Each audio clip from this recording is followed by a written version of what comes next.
Welcome. This is going to be the basic installation video of the electronics on our lighted magnetic hinge covers. It's going to be a multiple video series, but here we're going to go through the components and basic hookup and some options and what's here. Future videos will be in a game, which they're going to go in, and also how to hook up games that don't have a service outlet. The components that you'll get is you're going to get a 12 volt 1 amp power supply that runs off of your service outlet to run everything.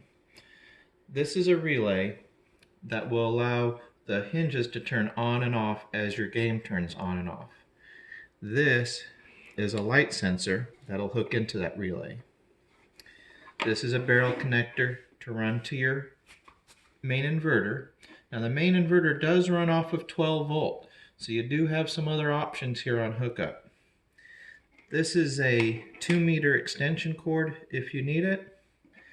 This is a Y connector, which will allow you to go to both of your hinges. These are hookup components to hook up your board, your spacers, and screws if you want to screw it to the side of your cabinet on the inside, and a couple of zip ties to tie up your wires. Now I'll go through the hookup, and the hookup's going to be very easily. If you can install a refrigerator magnet and you can hook up to an outlet, you're just about as much technical knowledge as you'll need to hook this up. The first part, which we'll do actually last, would be hooking up to the power supply. This is your power input on the relay. We have 2 outputs.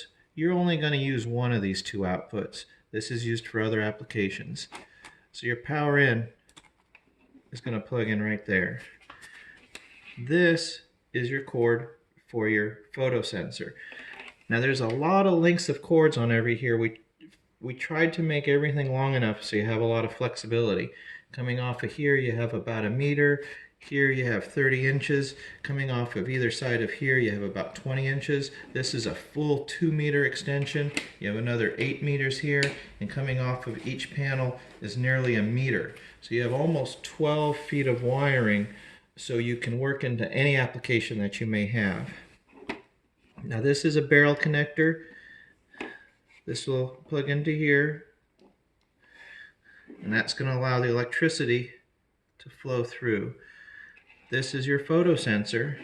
This only plugs into that plug one way.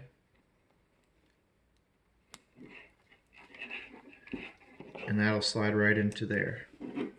This is your inverter. This is going to convert to get power to run your hinges.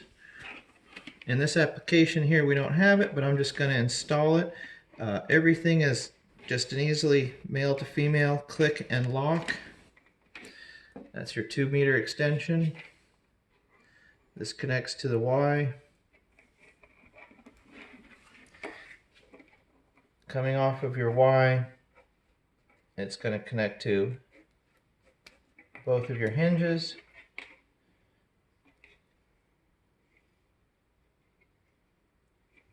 And just as a demonstration here, this is a Batman stern hinge. This is a magnet. See how thin that is? This has got a magnet, a lighted panel, and an outdoor quality vinyl on the top. Very, very skinny. This hole here is for the pivot screw on the hinge. It just slides into place and lines up, and it just connects that easy. You can see it just like a refrigerator magnet hinge.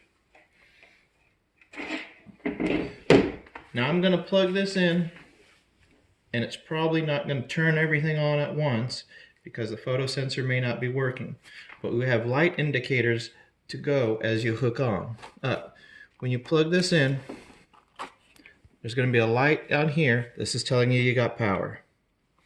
As this is connected to here, that red light tells you have power running to the board. Now you only need possibly 1 tool for installation, and that's going to be a small, either standard or Phillips head screwdriver.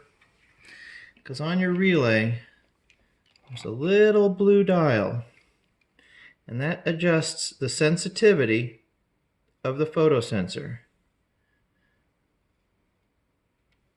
So if you just dial that until once it turns green, that tells you the light's going through. And so as light gets taken away from the photosensor, you see the green light turns off, and you can see the panels will turn on and off as unison in the green light. So this is how you fine tune. And sometimes if you're working in your pinball machine and you have the coin door open, there might be more light in there, and you find as you put this in, you might need to go in and just fine tune it a little bit. You do it right with that dial. Now we also recommend this light, if you put it in to your back box or this sensor, your back box is always on when your game's on. It's a nice, good, consistent light source. You're going to have most consistent of this going on with that. Now, you should be able to see, I mean, that's the whole hookup. That's the whole system. Now I'm going to go through a couple of options with you. This relay is just for this switching sensor. If you want to, you can take the relay out completely, and you could go straight power if you wanted to. Now if you already have a switching power supply with your game, this is an option that you might want to go with to clean up some of your wiring. Now we're also going to give you some options to have connections here so you can hook this up to a import game, so you're not forced to go off of the AC/DC power supply. We do recommend, strongly recommend, going through the AC/DC power supply because this is guaranteed 12 volt. If you're going to hook it up to another way with your game,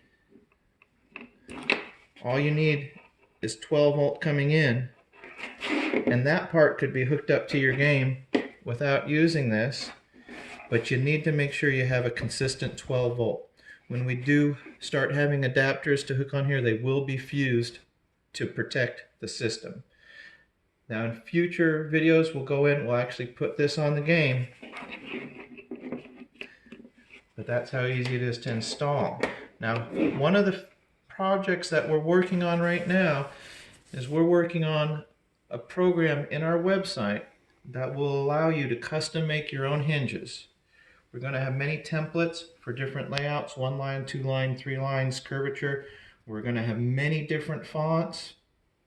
We'll have the different sizes, Bally, Stern, Sega, Data East. So if you want to make Matt's game room on your hinge, you'll be able to do that in a few months on our website.